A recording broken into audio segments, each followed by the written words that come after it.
They said I took it too far, but they forgot who drew the line first. My parents told the wedding planner. She's not family anymore, so I respected that wish. I canceled their son's wedding, refunded every dollar, and reminded them what happens when you erase the wrong person. 2 months later, we met again. Not at a wedding, but across a courtroom. If you haven't subscribed to the channel yet, don't forget to hit subscribe, smash like button, and tell us in the comments where you're tuning in from. The afternoon sun slanted across the glass walls of my office, painting the desk in shades of gold and blue. From the 18th floor, I could see the waves rolling toward the San Diego coast, a rhythmic pulse I'd learned to work through. My coffee had gone cold. I didn't mind. The taste of bitterness kept me focused. I was signing off on the last page of a contract for Seabreeze Collection, my resort chain, my empire, when the phone rang. Unknown number. Unknown. For a moment, I almost let it go to voicemail, but something in the quiet of the room pushed me to answer. Claire Monroe speaking. A woman's voice came through, polite but uneasy. Hi, Ms. Monroe. My name's Grace Whitman. I'm with California Lux Events. I'm the planner for your brother's wedding. The words settled like dust, harmless at first. Ethan's wedding. I repeated, closing the folder on my desk. What can I do for you, Whitman? There was a pause. I could hear her take a small, nervous breath. This is a little uncomfortable. I wanted to call personally rather than send an email. I leaned back in my chair, eyes drifting toward the water. Go ahead. Well, she began carefully. Your parents reached out this morning. They've asked that I remove your name from the guest list. For a second, the sound of the waves faded. The air seemed heavier. You're removing me from my brother's wedding? I asked, my tone flat, not quite a question, not quite disbelief. I'm so sorry, Grace said quickly. They were very specific. They said, she hesitated, that you're not considered family anymore. The silence that followed was hers to fill, not mine. I watched a seagull glide past the window, perfectly free, perfectly unaware. My pulse didn't even change. I reached for my coffee and took a sip. It was cold, almost metallic. I see, I said, finally. Grace's voice softened, almost pleading. Ms. Monroe. I can only imagine how hard that is to hear. I just wanted to handle it respectfully. I hope you understand this wasn't my decision. I do. I replied. And you don't have to worry. You've done your job exactly the way you should. Thank you, she said quietly. I could almost hear the relief in her tone. Before hanging up, I asked, just out of curiosity, where's the wedding being held again? Oh, at the Seabreeze Grand Resort in Laguna Beach. It's beautiful, really. We're so lucky they had availability. My lips curved slightly. Yes, I murmured, very lucky. We exchanged polite goodbyes, and the line clicked dead. The room felt quieter than before, the kind of silence that doesn't ask for comfort. I set the phone down and looked at the open calendar on my desk. The words Seabreeze Grand Resort gleamed in bold at the center of the weekend. My weekend, my property, my rules. For a moment, I simply sat there, letting the irony sink in. They had chosen one of my resorts for the wedding. My parents, the ones who spent years pretending my business didn't exist now, celebrating their golden son's marriage under my roof. I reached for a pen, drew a neat line under the words, and wrote beside it, remind them who signed the contract. A soft laugh escaped me, short and humorless. Outside, the Pacific shimmered like polished glass. I turned in my chair to face the window, the city stretching out behind me, the endless blue ahead. The reflection in the glass caught the framed photo on the bookshelf. Our family, 10 years younger, posed on the lawn of the Newport house. My mother's hand rested proudly on Ethan's shoulder. I stood a little to the side, half a step out of the frame, the smile not quite reaching my eyes. I remembered that day. How she'd adjusted Ethan's tie told me to stand straighter, then whispered, maybe next year, sweetheart, you'll have something real to celebrate. I had smiled then, too, the same way I was smiling now. I pressed the intercom button on my desk. Jordan, I said evenly, I need you in my office within 10 minutes. Bring the Monroe wedding file. His voice came back instantly. Yes, Ms. Monroe. Right away. As I released the button, I glanced again at the photo. The glass over it caught the sun just right, blurring the faces, turning all of us into silhouettes. For a long moment I stared, then turned the frame down so the image faced the desk. The waves outside continued their rhythm. The city hummed below. Somewhere in Laguna Beach, the staff at my resort were probably setting up the first arrangements for a celebration I was no longer invited to. I took another slow sip of cold coffee and whispered more to myself than anyone else. Let's see how long they can keep pretending I'm not in the picture. The phone light blinked once, Jordan's confirmation he was on his way. I exhaled steady calm, detached, the kind of calm that comes right before the tide changes. Then I leaned back in my chair, let the last rays of afternoon sun warm my face, and waited. By the time Jordan knocked on my door, the office had gone quiet, the kind of quiet that hums beneath fluorescent lights and glass walls after everyone else has gone home. The Pacific stretched out past the window, the horizon melting into orange.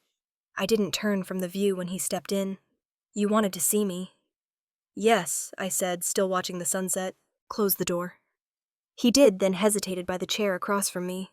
Jordan had been with me since the first resort opened. He knew my silences better than my words, and that made him uneasy now. "I need you to cancel the Monroe wedding," I said finally. He blinked. "Cancel it, every part of it. Ceremony, reception, room blocks, catering. Mark it as a corporate buyout. Full refund, no future accommodations." Jordan just stood there for a moment like he hadn't heard right. "Claire, are you sure that's your family?" I turned then, leaning against the desk, crossing my arms. "I don't have family there anymore." The words landed heavy in the air, but they were true, clean sharp. Jordan nodded slowly, already reaching for his phone. "Understood." I sat down and opened my laptop, pulling up the reservation management portal. The Monroe file was right there. 200 guests, beachfront ballroom champagne catering suite, reserved under my brother's name. All confirmed. "Paid in full. Loop in finance," I told him. "The refund needs to process by 6. I want confirmation before end of business." Jordan typed, fast fingers steady. He'd seen me in negotiations that broke people twice his size. He didn't ask again why. While he worked, I picked up the phone and dialed Julia Pierce. My lawyer answered on the second ring, her voice brisk as always. "Julia Pierce." "Julia." "I have a question," I said. "If I use the priority clause for corporate events to cancel an existing private booking, we're covered legally, right?" "Yes," she said without hesitation. "That clause was written for exactly that. You have full discretion as CEO. Is this about the Monroe reservation?" "It is." She paused just long enough for understanding to register. "Then you're perfectly within your rights. Just make sure the refund is processed in full. No penalties. Already in motion." "Thanks, Julia." "Claire," she said before hanging up, her voice softening. "Sometimes doing the right thing looks cruel to people who never gave you kindness. Don't let that bother you." I ended the call and leaned back. I wasn't bothered. Not in the way she meant. I just felt done. Picking up the phone again, I pressed the line to reception. "Tara, I need a refund document prepared for the Monroe event. Mark it urgent. Deadline. Before 6 p.m. "Yes, Ms." Monroe came the efficient reply. I hung up and finally exhaled. The air smelled faintly of coffee and salt. The light outside was dimming shadows stretching across the floor like lines on a ledger. Jordan finished his call and looked up. "Operations has confirmed the cancellation," he said. "They'll send the notice to the planner within the hour." "Make it 10 minutes, I said. "Send the notification directly to Grace Whitman at California Lux Events. She's handling the wedding." He nodded and adjusted his glasses. "I'll take care of it." As he moved toward the door, I added, "And Jordan." He turned. "Don't feel bad on my account." He gave a faint smile, something between loyalty and resignation. I just know you're doing what you think is right." When he left, I walked to the window. The city lights flickered on one by one, beneath the orange haze of sunset. Down below, the ocean was calm, that slow, rhythmic pulse of waves against the pier. I rested my hand against the glass. It was cool against my skin. They thought they could erase me with a phone call, but my name was written into everything they touched, every contract, every receipt. The intercom buzzed. Ms. Monroe Tara's voice came through. "The refund confirmation has been signed and sent to finance." "Thank you," I said. At 5:29, my computer pinged with the final approval email. "Refund processed. Client Monroe wedding party. Status completed." I read it once, twice, then closed the laptop. For a moment, the office was completely still. The only movement came from the curtain of glass that caught the last light of day, coloring everything in gold and gray. I poured the last of my cold coffee into the sink, then refilled the mug with what was left in the pot. Lukewarm, bitter, familiar. There are battles you fight with words, and battles you win with silence. Some wars don't need shouting, only signatures. I carried the mug back to the desk and sat down. Outside, the sun finally sank into the Pacific, leaving the sky streaked with violet. Somewhere along the coast, my family was probably having dinner, making final plans for a wedding that no longer existed. I imagined my mother's voice, clipped and polite, asking why the venue suddenly canceled. My brother trying to fix it with money. My father calling his lawyer. By the time they figured out where the order had come from, it would be too late. I took a sip of coffee. It was bitter as ever. The clock on my wall ticked toward 6. I smiled. Not out of joy, but certainty, and opened my inbox one last time. The email sat there short and efficient, exactly how I liked it. Refund approved. Confirmation attached. I stared at it for a second longer, then let out a breath that felt like closure. The sea outside caught the last shimmer of daylight, a line of silver stretching across the darkening water. I set the mug down, folded my hands on the desk, and waited for the phone to ring. By the time I got home, the city had already changed colors. San Diego after dark glows like a photograph left too long in the sun, blurred around the edges too bright to look at for long. I dropped my keys on the kitchen counter. Didn't bother taking off my coat. The apartment was quiet, high above the traffic the way I liked it. The phone rang again. Unknown number, but I already knew who it was. "Claire, it's Grace Whitman." The voice came fast, panicked. I just got an email from the Seabreeze Grand. The entire wedding's been canceled. I could hear papers rustling on her end, the frantic shuffle of someone trying to make sense of a disaster. They said there was a corporate buyout full refund, and that they can't accommodate any future bookings for this client. Claire, your family, well, they're furious. I've been getting calls non-stop. I walked over to the window, city lights flickering across the glass, and pressed the phone against my ear. "I understand, Grace. You've done your job. Don't worry about it. Are you sure I've never seen anything like this? They're threatening to contact the resort's corporate office. I don't know what to tell them." "Tell them," I said evenly, "that everything was handled professionally." Grace hesitated. "All right, I'll try to calm them down. Good night, Grace." I hung up before she could say anything else. The silence that followed was so deep I could hear my own heartbeat. Then right on cue, the phone rang again. My brother. I answered before the second ring. "Ethan. Claire, what the hell did you do?" His voice was sharp enough to cut through the distance. I leaned against the counter. "Depends who you think you're talking to, your sister or the owner of Seabreeze." He let out a short, angry laugh.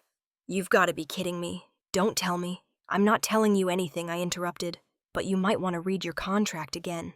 For a moment, all I heard was breathing. Then his voice dropped lower. "You haven't changed at all, have you?" Always turning everything into a production. I smiled faintly, though he couldn't see it. "You're wrong. I just learned how to write my own script." "Mom and Dad were right about you," he snapped. "You always have to make yourself the center of attention." "That's funny," I said, glancing toward the framed photo on the wall, the one from our last family Christmas. I was half turned away in that picture, standing just outside the perfect triangle of my parents and their favorite son, because all I've ever done is stand exactly where they told me to. Ethan didn't answer. Maybe he didn't have one. I heard him exhale hard, the kind of breath you take before saying something cruel. And then the line went dead. The apartment felt suddenly bigger. I crossed the room and opened the sliding door to the balcony. The air outside was cool, the kind that smells like salt and concrete. Below me, the city pulsed in soft electric rhythm, headlights threading through streets, the faint hum of nightlife starting up along the coast. I gripped the railing, letting the wind push hair across my face. They always thought I was weak because I didn't fight back. They mistook silence for surrender. Inside, the phone buzzed again. A message from Jordan.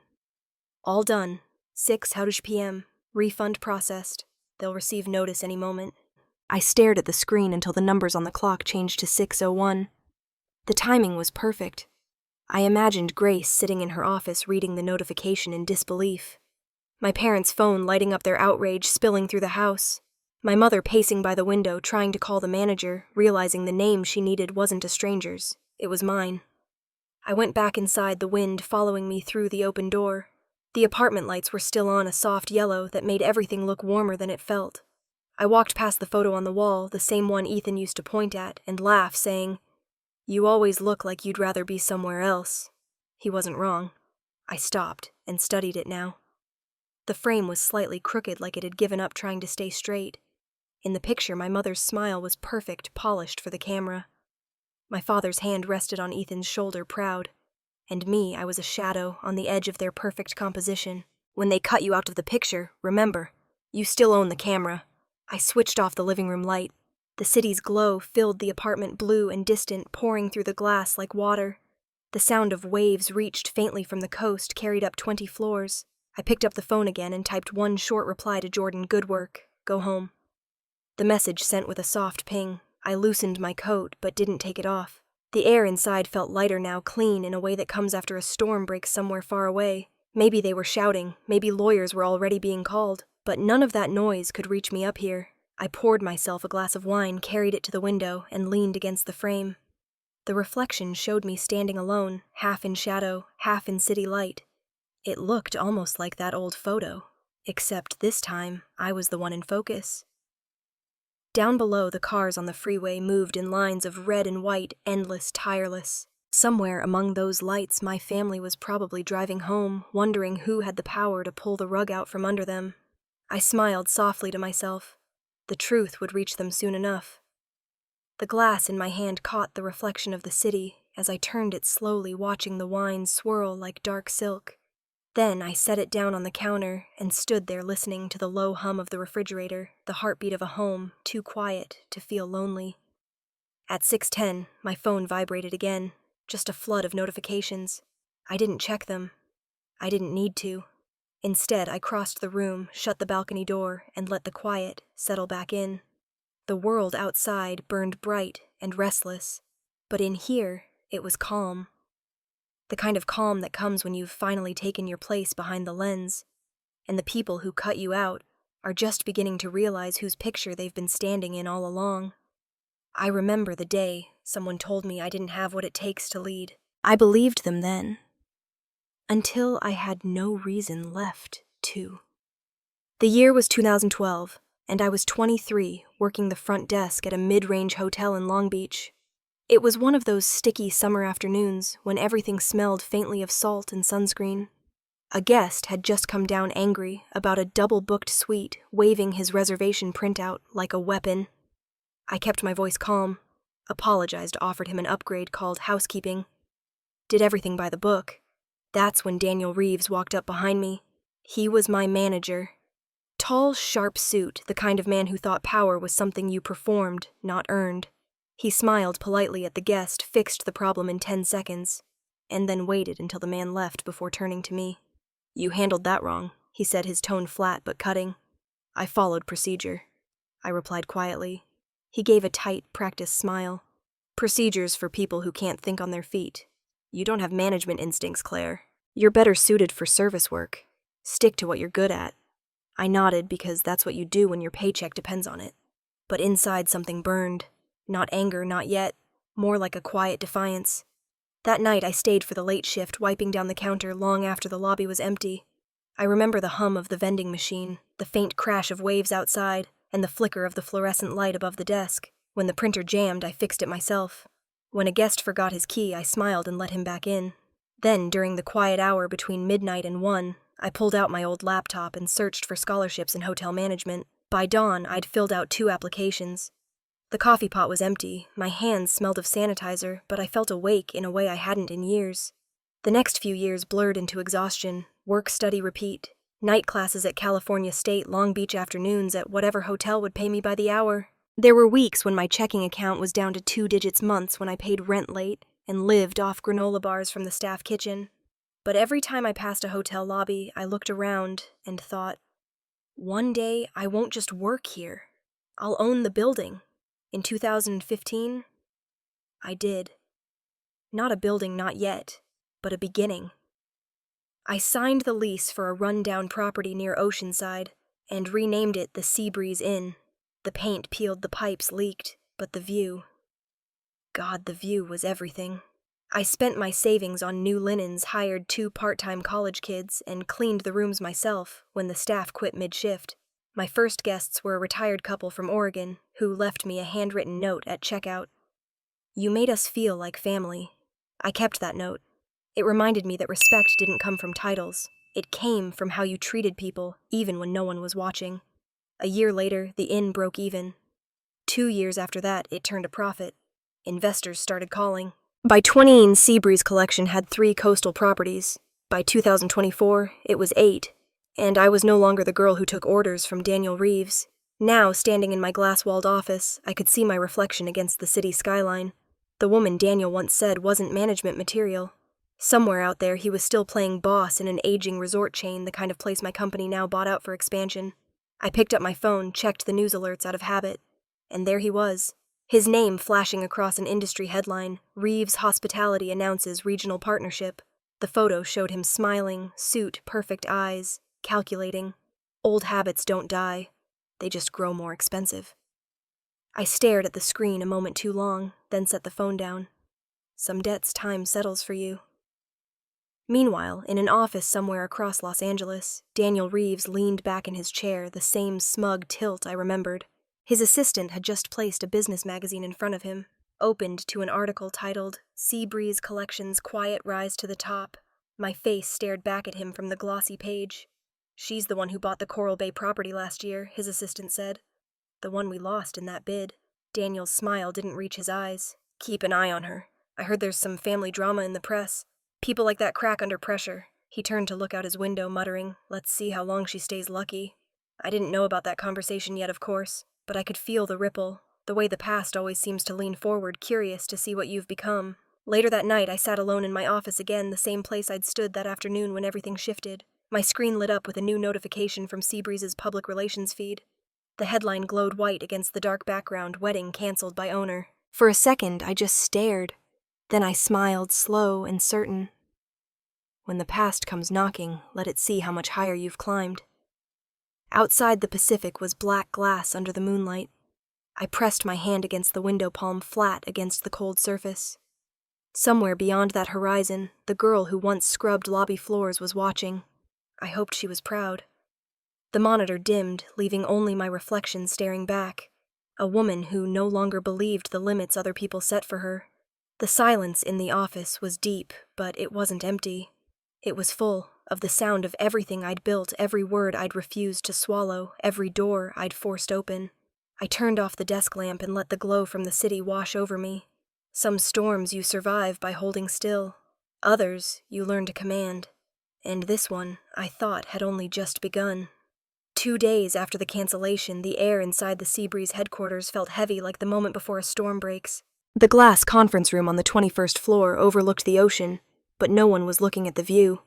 Every screen in the room glowed with headlines and numbers.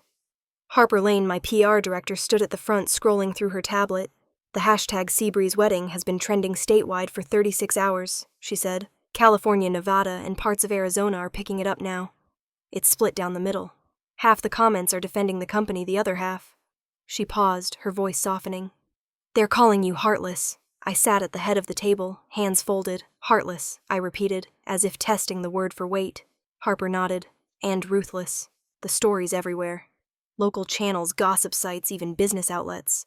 They're all speculating that you canceled your brother's wedding out of revenge." Jordan Hale sat across from me, jaw tight, flipping through printed reports. "Do they know Ethan's name yet?" "Not officially," Harper said, "but bloggers are connecting the dots. A few have already pulled public records, last name, wedding date, venue. It won't take long." Silence settled over the table. Outside, a gull hit the glass and flew off again, startled by its own reflection. Harper cleared her throat. "My team's drafted a neutral statement. We can release it today. Something like, due to an internal scheduling conflict. Seabreeze Grand Resort regrets the cancellation of a private event. We value our clients and strive for excellence in service."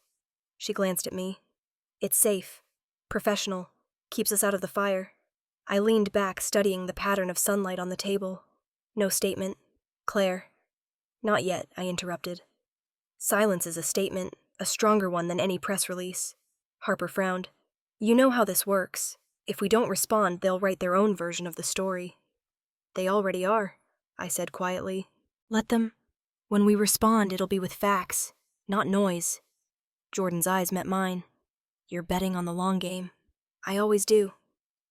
Harper hesitated, then nodded. Okay. But if anything escalates, we'll need a plan. Send me updates every 6 hours, I said. I'll decide when we speak. As the meeting ended, everyone filed out quietly. I stayed behind. The screens around the room flashed headlines in rotation. CEO cancels family wedding. Amid corporate feud, heartless heiress, or business genius. Inside the Seabreeze scandal, I could almost hear the tone of the anchors reading them, measured outrage, polite judgment, the kind people reserve for women who don't apologize fast enough. The intercom buzzed softly. Ms. Monroe Tara from reception said, Natalie Brooks from Channel 8 has called 3 times. She's asking for a statement. Take a message, I said. She already left one, Tara added. She said, Does Claire Monroe have anything to say about canceling her brother's wedding? I smiled faintly. Of course she did. Thank you, Tara. When the line went silent, I reached for the remote and turned on the wall screen. The morning news filled the room bright and fast. Good morning. California. The anchor's voice rang. The CEO of Seabreeze Collection, Claire Monroe, is making headlines after allegedly canceling her brother's wedding just days before the ceremony. Sources claim family tensions may have influenced her decision. The second anchor leaned forward. Some are calling her the Ice Queen of the Pacific. Others say she's setting a new standard for female leadership, cold, calculated, and powerful. My picture appeared beside the text, an old corporate headshot. Hair perfectly sleek, expression unreadable. I turned the volume down until the words became a whisper. There's a peculiar kind of calm that comes when the world decides what it wants to believe about you. You can fight it, drown in it, or simply let it wash over until the tide changes. I'd learned a long time ago that truth doesn't need to scream.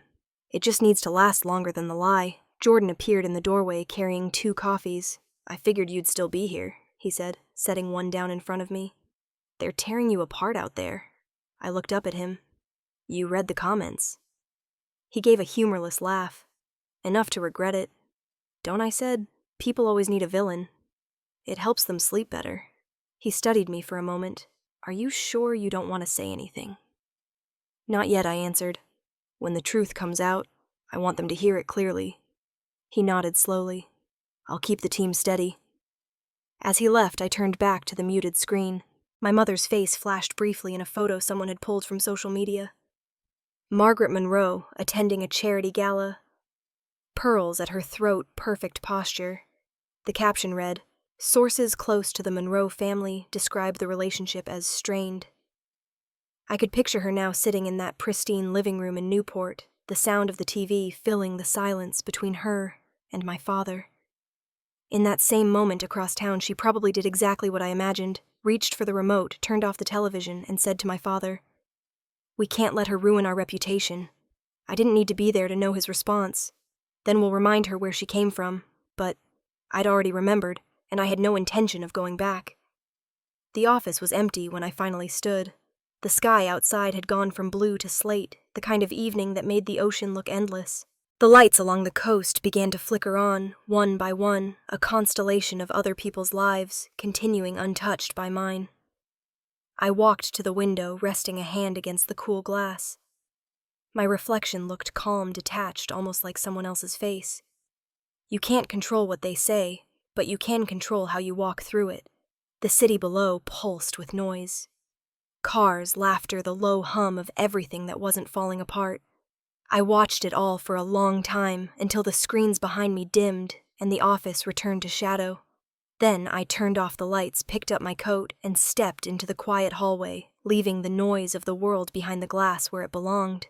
In Los Angeles, the cameras loved Daniel Reeves. He knew how to fill a room, perfect smile, perfect suit, a man rehearsed in the language of ambition. The press conference was his stage, and he spoke as if he'd been waiting for this headline all his life. Seabreeze Collection has overstepped its authority, he said, voice calm and commanding. Canceling a client's event, days before execution, family or not, is unethical and a clear abuse of corporate power. If this is how the so-called modern businesswoman operates, perhaps it's time we question what kind of leadership we're celebrating in this country. A dozen cameras flashed at once, catching every smirk, every performative pause. On the other side of the state, inside Seabreeze's boardroom, his face filled the main screen. Harper Lane slammed her pen down. Unbelievable. He's using your family's mess to attack you publicly. Jordan stood beside her, arms crossed, expression tight. He's been waiting for a chance to go after us since we won that coastal contract. Now he's got a scandal to piggyback on. Julia Pierce adjusted her glasses, ever the voice of reason. Claire, we can't just let this sit.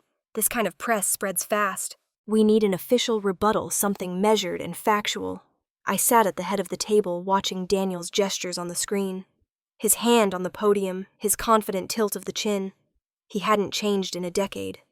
The same arrogance, the same smugness disguised as authority. Not yet, I said quietly.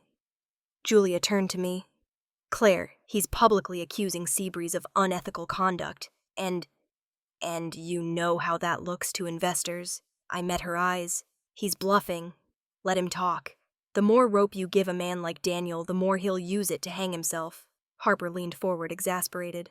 You can't ignore him forever. He's manipulating the narrative. I'm not ignoring him, I said. I'm just choosing my moment. I have proof that he falsified financials in a coastal bid last year. Emails, invoices, signatures. It's sitting in a folder in legal. But I won't use it until he crosses a line. Jordan blinked. You still have that file I never delete leverage, I said. For a moment, no one spoke. The muted broadcast continued in the background. Daniel's voice, confident, persuasive. We need transparency in this industry. He was saying the words soaked in irony. Harper shook her head. He's framing you as a tyrant. The Ice Queen of the Pacific. They've been using that nickname all morning. I allowed myself a small smile. Let them. Ice doesn't melt under fire. It waits for the right temperature. Julia exhaled, muttering, You really plan to sit on this? Yes, I said, because when he finally overreaches, the fall will be public and permanent. Across the screen, a reporter asked Daniel, Do you have evidence that Seabreeze acted unethically? He laughed, a smooth, patronizing sound. Evidence. Let's just say I've seen how they operate. That was his mistake. Harper, I said. Nodding toward the screen, record this clip and save it.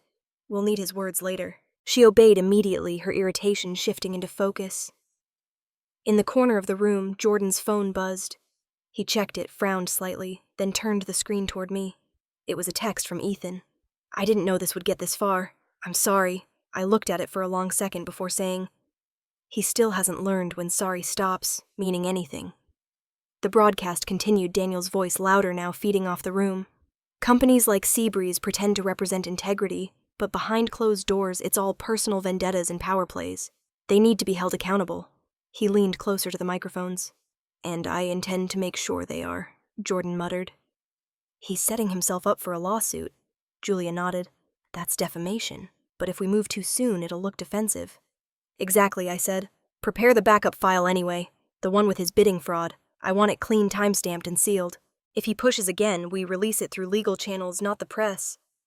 Harper looked up. That's not a counterattack. It's a warning shot. I don't counterattack, I said. I reciprocate. The room fell silent again. The only sound came from the TV, reporters shouting questions as Daniel stepped away from the podium, basking in the noise like it was applause. Harper reached for the remote, frustration still simmering. Do you want me to turn this off? Yes, I said. Let him finish his performance. The audience will remember the silence that follows. As the screen went black, our reflections replaced his image. Julia's calm professionalism, Harper's restless energy, Jordan's quiet loyalty, and my own reflection in the center, cold and steady. The memory of Daniel's voice echoed in my head, that same tone he used years ago in Long Beach when he told me I wasn't management material. Tra thu is emotion. Justice is strategy. I stood, smoothing the sleeves of my jacket. Harper, get the documentation ready. Julia, coordinate with compliance to verify the fraud file. Jordan, check our investors' pulse. See if anyone's spooked. They all nodded and moved quickly. Outside the boardroom, the sun was setting over the ocean, painting the skyline in blood and amber. I watched it through the glass and felt that same old burn in my chest. Not anger, not anymore. Just focus. Miles away. Daniel Reeves was still standing in front of cameras, shaking hands, flashing that politician's smile. As he turned to leave, he glanced toward one of the cameras, held it for half a second too long, and smiled like he was daring me to respond. I smiled back, though he couldn't see it. 2 worlds, 2 smiles, one built on arrogance, the other on patience. And somewhere in the middle, the first tremor of collision began to form. The Monroe House in Newport Beach had always felt like a museum. Too polished, too curated, every piece of furniture chosen to say something about status rather than comfort. That night, it felt even colder. My father sat in the center of the living room, his posture perfect, his expression carved in marble as the television replayed footage from a morning broadcast. The headline read, "Claire Monroe, CEO of Seabreeze Collection accused of abusing power to cancel family wedding." The reporter's voice echoed through the high ceilings. Sources close to the Monroe family claim the decision blindsided relatives just days before the event. My mother Margaret sat opposite him on one of the cream leather chairs, her posture rigid, her hand gripping the armrest as if to hold herself upright. "We can't just sit here, Richard," she said sharply. "Everyone at the club is talking. Do you have any idea how humiliating this is? They're saying our daughter turned into some kind of corporate tyrant." My father muted the TV. "That's exactly what she's become. I warned you." Claire never knew when to stop. She's always had to prove she's smarter than everyone else. Ethan entered the room still in his work clothes, the fatigue in his eyes making him look older than 38. "Mom, Dad, maybe it's time we let this go. The wedding's over. It's done. What good is feeding the story going to do? Let it go." My father's voice snapped through the room. "Your sister humiliated us in front of the entire state. She's made our name into a punchline." "She didn't say anything publicly," Ethan argued quietly. "Maybe this all got blown out of proportion." My father rose, pacing the length of the room, his jaw tight. "The perception is what matters. The perception that she thinks she's better than us." My mother looked toward the blank TV screen, her reflection faintly visible. "Richard, we can't just ignore this. People think we've lost control of our own family." He stopped pacing. "Then we'll remind them who still has the upper hand." He turned to Ethan. "We're filing a lawsuit against Seabreeze. Damages for breach of contract and defamation of character." Ethan's face fell. "Dad, that's what's necessary," my father cut in. "You'll sign as co-plaintiff. You were the groom, after all," my mother added in a low, controlled voice. "And if the media calls, we say we had no idea Claire was involved with the company. None. She blindsided us too." Ethan stood there silent. After a long pause, he nodded once, though the motion looked like defeat. "Fine. Whatever you think will fix this." "Good," my father said, satisfied. He sat back down and picked up his phone. "I'll call Martin. He'll draw up the paperwork tonight." Somewhere miles away in my office in San Diego, I was reviewing quarterly figures when Julia Pierce walked in. She didn't knock. Her face told me everything before she spoke. "The court just received a civil complaint," she said, laying a document on my desk. "Filed this morning by Richard and Ethan Monroe. The plaintiff list includes your parents and brother." I looked at the papers without touching them. Plaintiffs: Richard Monroe, Margaret Monroe, and Ethan Monroe. Defendant Seabreeze Collection, LLC. Grounds breach of contract. Reputational harm. Emotional distress. For a long moment, I said nothing. "They chose their side," I said finally. Julia folded her arms. "It's a ridiculous case. They won't win, but it'll make headlines. I need to know how you want to handle it." I stood and walked toward the window. The late afternoon light hit the glass, splitting the city into shades of gold and gray. "We'll handle it the same way we handle everything else, with truth. But only when the timing's right." Julia exhaled slowly. "Claire, this isn't just another contract dispute. It's personal. It's family." I turned back to her. "That's why I'm not reacting yet. They expect emotion. They'll get precision instead." She gave me a long look, the kind of look only a lawyer and a friend could give at once, then gathered the documents back into her folder. "All right, but don't wait too long. They're about to start a war in the press." When she left, the silence returned, broken only by the soft hum of the city outside. I sank into my chair, fingers tracing the edge of the desk. The irony wasn't lost on me. My family had officially turned me into a defendant. That night, I didn't go home. I stayed in the office watching the lights fade from orange to blue, the world outside turning to glass. Jordan eventually came in, sleeves rolled, 2 cups of coffee in hand. I heard he said quietly, setting 1 cup on my desk. I nodded. Julia just left. He leaned against the railing by the window. You're really going to go through with this? Face them in court. Yes, I took a sip of the coffee. It was bitter and perfect. It's time they saw me, not through what people say, not through some edited photo, but me, in person. He studied me for a long moment. It's not going to be easy. I stopped expecting easy a long time ago. We both looked out toward the coastline, where the faint line of the Pacific met the night. The glass between us and the water seemed thinner than usual, as if the world was shrinking down to that one moment of quiet before the next storm hit. Jordan broke the silence. You ever wish it had been different, that they'd just treated you fairly? Once, I said. But wishing is for people who still expect to be understood. I've moved past that. He nodded. You're not angry, are you? No, I said truthfully. Not anymore. Anger gives them power. I gestured to the papers still on my desk. This gives it back to me. Outside, the city lights stretched endlessly like a constellation drawn by someone trying to make sense of chaos. I stayed there long after Jordan left, the cool night air seeping through the crack of the balcony door. Somewhere in Newport, my family was preparing to face me in court. In the quiet, I whispered to myself, when your family makes you the defendant, let the truth do the talking. I pulled the document toward me, picked up a pen, and signed the authorization line. Legal representation. Julia Pierce, attorney of record. The ink bled slightly into the paper. For the first time in weeks, I felt something close to peace. The war had officially begun. The courtroom smelled faintly of paper and old wood polish, that sterile mix of history and judgment. It was 9 o'clock sharp, and every seat was filled. Reporters, photographers, people who had no idea who I was, but wanted to witness someone's fall. The kind of morning Los Angeles loved. I walked in with Julia by my side, the soft click of her heels, steady against the marble floor. The hum of whispers followed me like a tide. Cameras were forbidden inside, but the energy felt like flashbulbs anyway. Anticipation ready to blind whoever flinched first. The Monroe family sat across the aisle, lined up like an exhibit. My father's jaw was locked tight, his hands folded over his cane. My mother adjusted her jacket, pearls gleaming against her throat, trying to look composed. Ethan sat between them, eyes fixed on the table, refusing to look up. The clerk's voice broke the tension.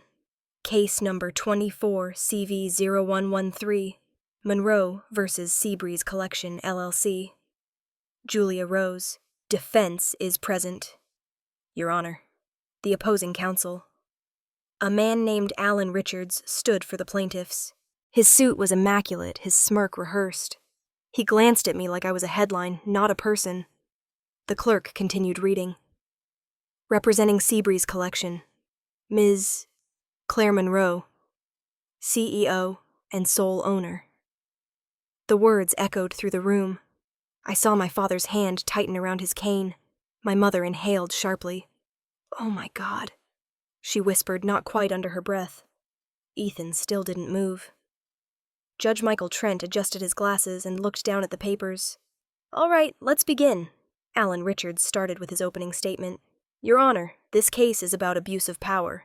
My clients entered a binding contract for their son's wedding at a Seabreeze property only to have it canceled without cause mere days before the event.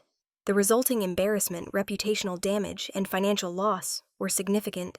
We intend to show that Ms. Monroe acted not as a business professional, but as a vengeful family member using her authority to humiliate her own relatives. He turned slightly enough for the jury to see his carefully constructed expression of moral outrage. This is not business.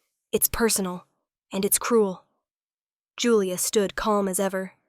Your Honor, Seabreeze Collection reserves the right to prioritize corporate events as stated in Section 8 of all venue contracts. This clause was invoked legally. Furthermore, the suggestion of personal motive is speculative and unsupported. The judge nodded. Proceed with questioning. Alan approached me. Ms. Monroe, you are the owner of Seabreeze Collection, correct? Yes. And you were aware that your family had booked one of your properties for a wedding, and yet you approved the cancellation I did. He smiled faintly, thinking he had me cornered. Why I met his gaze? Because I enforce company policy equally, for clients, partners, and family alike. A murmur rippled through the courtroom. Alan pressed on. Isn't it true that you and your parents were estranged? And isn't it true that you were removed from the guest list for that very wedding? Another ripple. My father's face flushed red. Yes, I said quietly. Would you say that angered you? I paused, then spoke clearly. No, it clarified things. Alan leaned in, clarified. In what way? That family isn't defined by shared blood, I said, keeping my tone level. It's defined by mutual respect. When they told me I was no longer family, I believed them. So I treated their event like any other client's, with professionalism and distance. The room went still. I could feel the judge watching me over the rim of his glasses. Alan tried to recover. So you admit the relationship influenced your decision? I admit it influenced my boundaries, I replied. Not my business judgment. Julia stood smoothly. Your Honor, permission to play Exhibit C. Judge Trent nodded. Go ahead. Julia pressed play on a small recorder. Grace Whitman's voice filled the courtroom, tinny but clear. Miss Monroe, specifically, told me to remove Claire from the guest list, she said, and I quote, She's not part of this family anymore. The reaction was immediate. The journalists shifted in their seats, pens scratching furiously. My mother's eyes darted down her lips, trembling. My father's face darkened. He looked like a man whose armor had cracked in public for the first time. Alan Richards sputtered. Objection. This recording's relevance. Overruled, the judge said evenly. Proceed. Julia turned to me. Ms. Monroe, did you have any contact with the plaintiffs after this message? No. Did you attempt to retaliate? No. What did you do?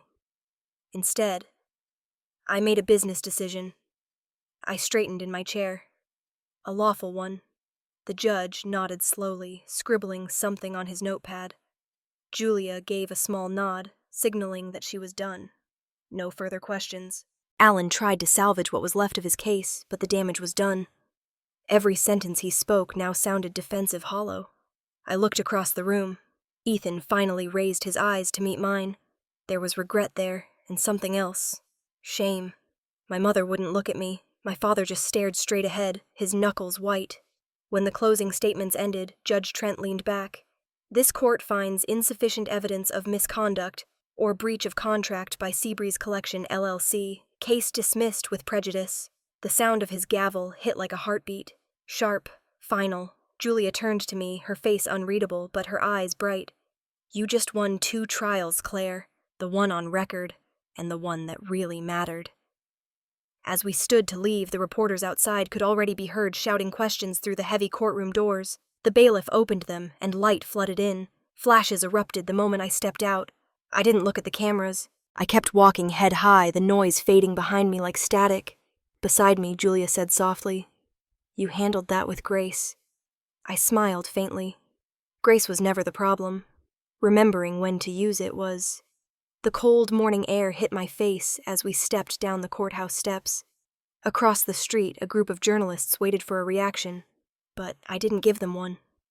The only sound I cared about was the echo of my own footsteps, steady, measured, final. They came here to prove I was wrong, but justice doesn't take sides. It only stands with the truth. 3 days after the verdict, the energy inside Seabreeze headquarters felt different, lighter, busier, almost relieved. Phones rang in every corner, the rhythm of a company regaining its balance. The storm had passed, leaving behind something quiet and clear.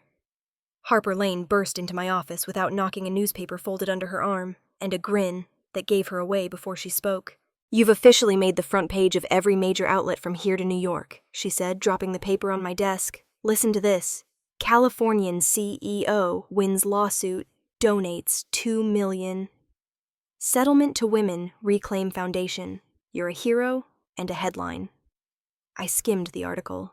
It was accurate mostly. They called me poised, unshaken, strategic. Some even used words like iconic. I felt detached reading it as if the story belonged to someone else. Draft a brief press release, I said. Keep it simple. No interviews, no TV. Harper raised a brow. Not even a soundbite. Claire people are calling you the face of composure under fire. #justice. In heels is trending. That earned a faint smile from me. And like every trend, it'll die by next week. Let's not feed it. She sighed, but there was admiration behind it. Fine. But for what it's worth, you've become something people believe in, especially women who've been told to stay quiet. I'm not trying to be a symbol, I said. I just didn't let them define me. She nodded. That's exactly why they're listening. Outside my office, I could hear the low hum of activity. Marketing reviewing, coverage legal, finalizing statements, the team moving on. The crisis that once felt like an earthquake had already turned into a blueprint for stability. Across town in Newport Beach, my mother sat alone in the living room. The same room where she had once lectured me about propriety, and appearances now felt too large, too echoing.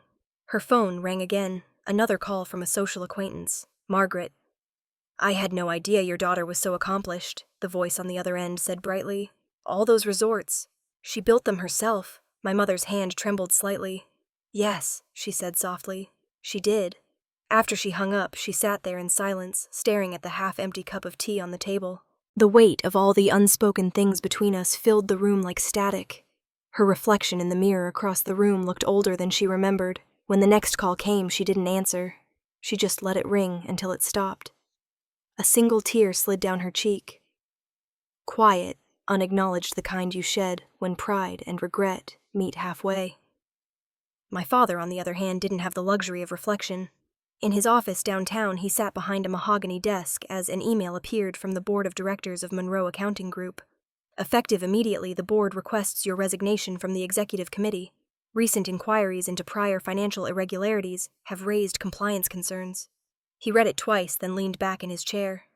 The sound of the city outside his window seemed distant, unimportant. For the first time, Richard Monroe didn't look like a man in control of anything. That evening, Ethan found out through the news ticker running across the bottom of a television screen. Monroe Accounting. Under investigation. Following family lawsuit. Fallout. He turned the volume down and looked at his wife, Vanessa. He lost his position. She hesitated. Your father. He nodded slowly. Yeah. Then almost to himself, he added, We took this too far. Vanessa reached for his hand. It's not too late to fix it. He gave a humorless smile. You don't fix things like this. You just stop making them worse. Back at Seabreeze, Harper was preparing me for an internal press briefing with employees. Just to reassure the staff, she said, They've been proud, but they need to see you. The conference room filled fast, department heads, managers, even interns. I stood at the front with Jordan and Harper beside me. Cameras from our communications team were set up, but only for internal distribution. When it was time for questions, a reporter from our PR department raised her hand. Ms. Monroe, do you think you were too cold in how you handled the situation with your family? Some people think your calmness makes you seem detached. For a moment, I just looked at her, the question hanging in the air. Then I said, no, because sometimes the only thing cold about me is disappointment that's run out of heat. The room went still. No one wrote anything down for a few seconds. They just listened. I continued. People confuse emotion with honesty. I didn't need to shout to be truthful. I just needed to stay standing. The young woman nodded, eyes wide, and the tension in the room eased. Harper's lips curved into the faintest smile. After the briefing, the staff applauded softly, not out of obligation, but out of understanding. It wasn't a celebration. It was acknowledgement. Later, alone in my office, I turned on the small TV in the corner. The evening news replayed a clip from that morning. Me leaving the courthouse, calm, unreadable. The anchor said Claire Monroe's silent strength has redefined what power looks like in the corporate world. I muted the sound. Power wasn't what this was about. It had never been. It was about dignity, about refusing to let other people narrate your story for you. From my window, I could see the Laguna shoreline glowing under the late sun. Waves rolled in with steady rhythm, the kind that didn't care who was watching. Karma doesn't announce itself. It doesn't knock or shout. It sends receipts, clearly itemized, paid in full. I gathered my papers, shut off the TV, and walked out to the terrace. The wind carried the scent of salt and jasmine, warm and clean. I closed my eyes and let it pass through my hair. Somewhere behind me, the world was still talking. Articles being written, interviews scheduled, reputations rearranged. But in that moment, none of it mattered. The ocean shimmered ahead, endless and forgiving. And for the first time in a long time, I let myself breathe. The lights inside the studio were so bright they almost erased the audience. I could hear the quiet shuffle of papers, the low hum of cameras warming up, and the faint, nervous breath of someone standing just off stage. It had been months since the trial ended, but my story refused to die quietly. And now here I was, sitting under stage lights waiting for someone else to tell it. The show was called Inside the Event. The irony wasn't lost on me. Grace Whitman, the wedding planner, sat in the chair beside me. She looked different from the last time I'd seen her, softer somehow, like the guilt had faded into reflection. The host, Natalie Brooks, adjusted her microphone and gave us both a professional smile. She used to be the one who led the headlines against me. "All right," she said into the mic. "Let's begin in 5. The producer's hand went up. 4, 3, 2. The red light blinked on. "Good evening," Natalie said, her voice smooth and practiced. "Tonight on Inside the Event, we revisit one of the most controversial stories of the year. The Seabreeze wedding cancellation that turned into a nationwide conversation about family business and integrity. With us tonight is the planner who witnessed it firsthand, and the woman at the center of it all. CEO of Seabreeze Collection, Claire Monroe." Applause filled the room. It wasn't wild or forced. It was steady, respectful. Grace took a breath and spoke first. "I still remember that day," she said, her hands clasped tightly in her lap. "I was the wedding planner. I called Claire to tell her she'd been removed from the guest list. I'd never made a call like that before. I expected her to be angry, to yell, but she just said, 'Thank you for letting me know.'" A murmur went through the audience. Grace's voice shook slightly. She didn't fight it. She didn't say anything cruel. She just thanked me. I'd never seen someone so calm under something that personal. Natalie leaned forward. "You were the one who had to tell her that her own parents didn't want her at her brother's wedding." Grace nodded. "Yes, it was awful. And when I realized later that she was the owner of the resort chain where the wedding was booked, I honestly thought she'd destroy me for being part of it." She turned toward me then, but she didn't. She just asked if I was happy with the resort's service. That was it. There was a ripple of laughter in the crowd, surprised, disbelieving. Natalie smiled faintly. "Claire, I think everyone wants to know, did you ever regret how you handled that moment? The silence, the decision, the fallout?" I smiled back at her. "No, because sometimes silence speaks louder than any defense you could give." Natalie paused, studying my face, as if searching for a trace of bitterness. "You were accused of being cold. I said, and I didn't correct them. Because when people want you to apologize for being calm, it says more about their noise than your quiet." The audience laughed softly, then fell into a thoughtful hush. Natalie hesitated before asking, "You and your family, have you spoken since the trial?" "Briefly," I said. "We're learning to talk again, but this time without pretending." There was a pause, and then a woman from the audience stood up. She was middle-aged, hair tied back, voice trembling as she spoke. "I'm sorry to interrupt, but your story, it helped me." The room stilled. "I watched your interview after the verdict," she continued, tears catching the light. "You said you didn't retaliate, you just told the truth. That line, it stayed with me. I was in a marriage that was breaking me down for years. And your story, your silence, it gave me courage to walk away. Thank you for that." For a moment, no one said a word. Then slowly the audience began to clap. It wasn't loud. It was soft, careful, the kind of applause that means something. Grace wiped her eyes. Natalie set down her cue cards. Even the crew stood a little straighter. When the applause faded, Natalie spoke again, her voice gentler now. "That's what stories like yours do, Claire. They remind people that strength doesn't have to shout."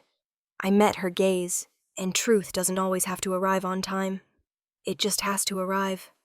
The red light on the camera blinked off, signaling the end of the taping. The room exhaled. Crew members moved quickly, resetting lights, collecting mics. I stayed seated for a moment longer, watching the audience slowly rise, some stopping to shake Grace's hand or smile at me before leaving. When the crowd had thinned, Natalie approached me backstage. Her voice was quiet, stripped of the broadcast polish. "I owe you an apology," she said. "When this first broke, I called you ruthless. I thought I was covering a scandal, not a story about restraint." I gave a small smile. "It's all right. The truth usually arrives late to its own party." She laughed softly. "Well, it's here now. And for what it's worth, you handled it better than anyone I've ever interviewed." "Thank you," I said. "But I didn't handle it. I just stopped fighting what wasn't mine to fix." She nodded, thoughtful. "That's harder than it sounds." As she walked away, Grace caught up to me near the studio doors. "You really don't hold anything against me, do you?" she asked. I shook my head. "No. You were just doing your job. And maybe I needed that call more than I realized." Outside, the evening air was cool, the kind that tastes faintly of salt and possibility. The studio lights spilled across the pavement, painting the world in white and gold. I could still hear the echo of that woman's voice in the audience, the one who said she'd left her marriage because of me. Success had given me plenty. But moments like that, they gave it meaning. As I stepped onto the sidewalk, a gust of wind caught the edge of my coat, and the city stretched ahead. Alive, busy, indifferent. Victory doesn't always roar. Sometimes it's the quiet click of your heels on concrete as you walk away lighter than you arrived. And that night, beneath the studio lights, I realized I didn't just win a case. I reclaimed my voice by choosing when not to use it. The morning air in Newport Beach carried that soft salt smell I'd almost forgotten. Clean, quiet, unhurried. The old Monroe house looked the same from the outside, white shutters, trimmed hedges, a garden lined with orange trees that had been my mother's pride for decades. Time hadn't touched it, but something about the place felt smaller now, like it had finally stopped pretending to be larger than life. I parked by the curb and sat for a moment, hands still on the steering wheel. I hadn't been here in years. Not since the day I packed my things and promised myself I'd never return to a place that mistook silence for obedience. But sometimes distance only tells half the truth. You still have to face what you left behind. When I finally stepped out, the gravel crunched beneath my heels, the sound far too loud in the quiet street. Before I could knock, the door opened. My mother stood there, one hand gripping the frame. She looked smaller too, though not frail, just human, in a way I'd never allowed myself to see before. "Claire," she said softly, "I didn't think you'd come." I met her eyes. "I didn't think you'd still be here." For a heartbeat, neither of us moved. Then something in her expression cracked. Her lips trembled, and before I could react, tears spilled down her cheeks. "I was wrong," she whispered. "About everything. You did the right thing. The way I never had the courage to. I didn't know what to say." There were so many things she'd never apologized for that it felt strange hearing the words now. I just nodded once, letting the moment sit between us. She stepped aside, motioning me in. The house smelled like lemon polish and old books, the same as it always had. On the mantel sat the same family photo that had followed every argument we'd ever had. Only now someone had dusted it carefully, as if preserving it meant preserving something of us. The sound of footsteps came from the hall. Ethan appeared older, more tired, but softer somehow. Vanessa followed close behind, her smile, tentative but kind. "Hey," he said. His voice was hoarse. "I wasn't sure you'd ever walk through that door again." "I almost didn't," I said. Vanessa reached for my hand. "We've all been waiting for this." Ethan looked down, guilt in every line of his face. "I should have stood up for you.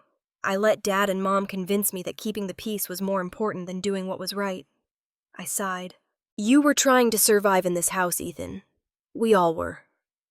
He shook his head. "Still, I'm sorry. You don't have to keep saying that." I said gently, "Just live differently. That's the only apology that counts." He smiled faintly. "I'll try."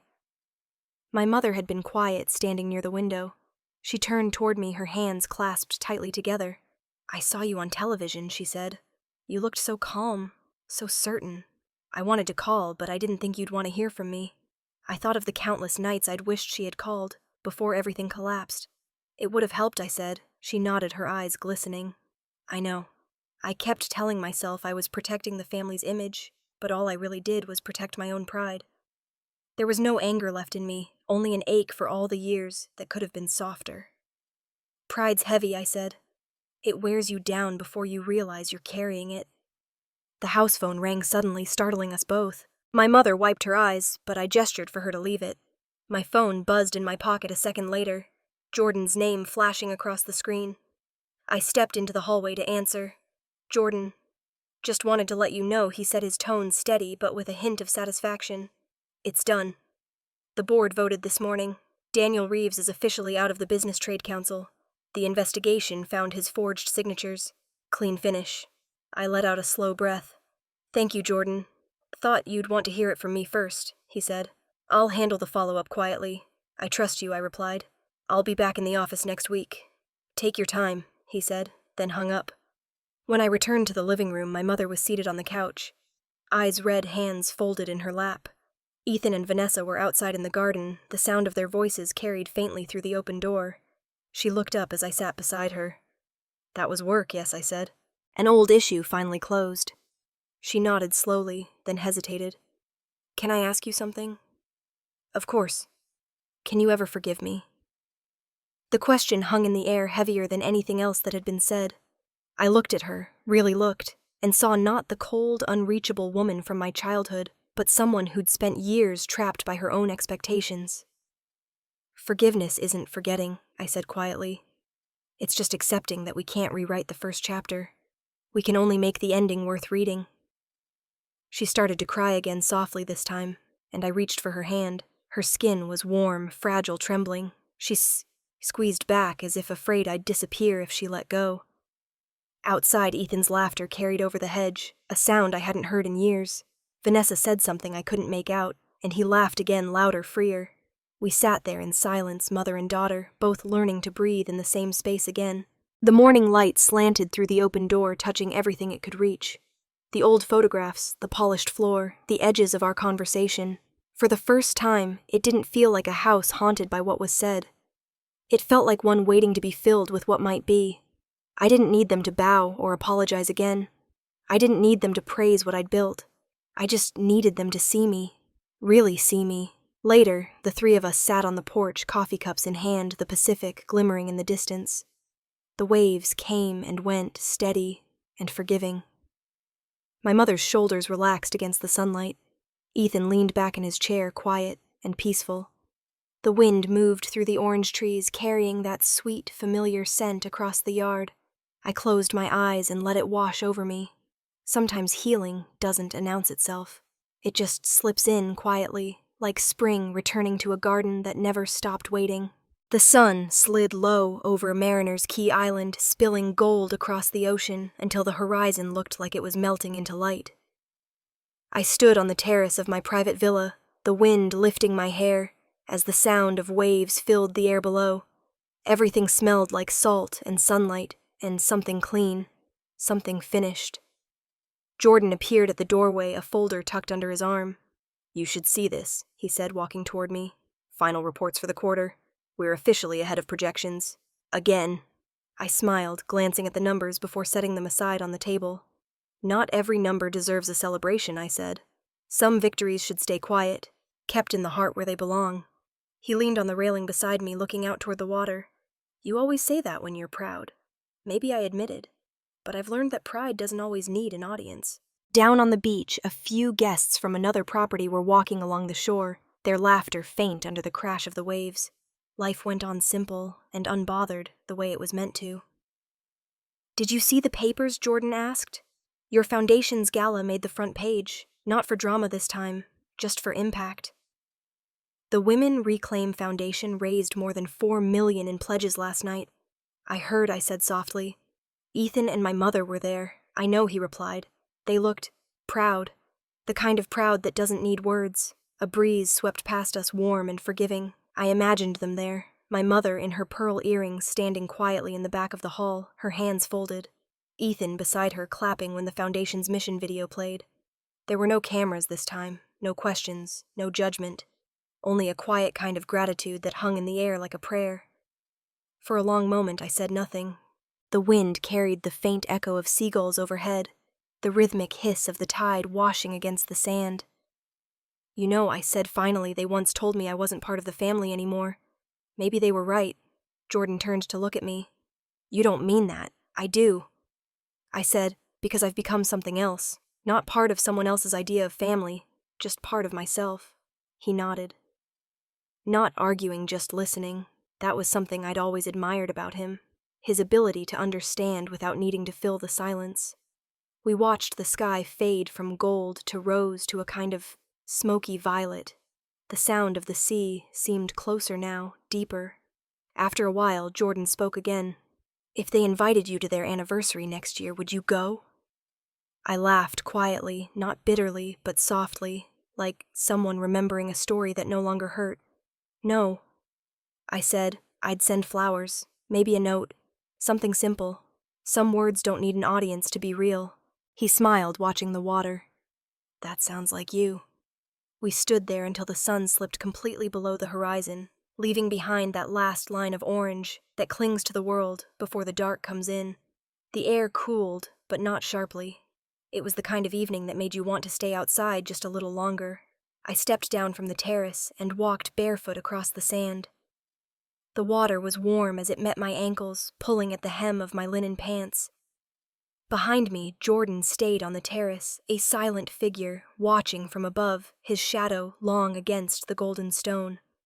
Each step I took left a trail that the waves erased almost instantly. I paused for a moment to watch, the ocean tireless as ever, taking everything and giving everything back in its own rhythm. People think water keeps secrets, but it doesn't. It carries everything away, and then returns. It transformed. Maybe that's what forgiveness really is. Somewhere across the coast, my mother was probably washing dishes while the evening news murmured in the background. Ethan was likely home putting his kids to bed, his wife humming a tune in the hallway. None of us were who we'd been a year ago, and that somehow was enough. I tilted my head back toward the sky where the first star had appeared above the line of darkening clouds. My heart felt full, but not heavy, not anymore. "Jordan." I called over my shoulder, my voice carried by the wind. "Yeah," he answered. "I think I'm finally done with the past." He chuckled. "Then it's about time. You've been carrying it long enough." I smiled, turning back to the ocean. Maybe, but I had to walk through every wave to know which ones were mine to keep. The piano music from the resort drifted faintly down the hill, slow, graceful, the kind of melody that didn't ask for attention, but held it anyway. I closed my eyes and listened. People used to say I'd gone too far, that I'd burned bridges I could never rebuild. But standing there, ankle-deep in the tide, I realized something simple. Some bridges aren't meant to be rebuilt.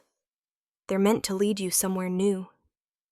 The horizon shimmered soft and endless. The world for once was exactly as it should be.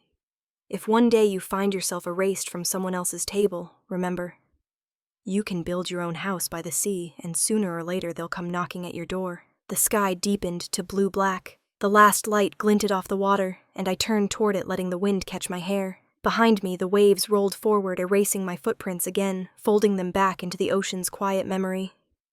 I took one last breath of the salt air, felt the warmth of the world still alive in my chest, and smiled. The sea doesn't keep secrets. It just teaches you which ones are worth letting go.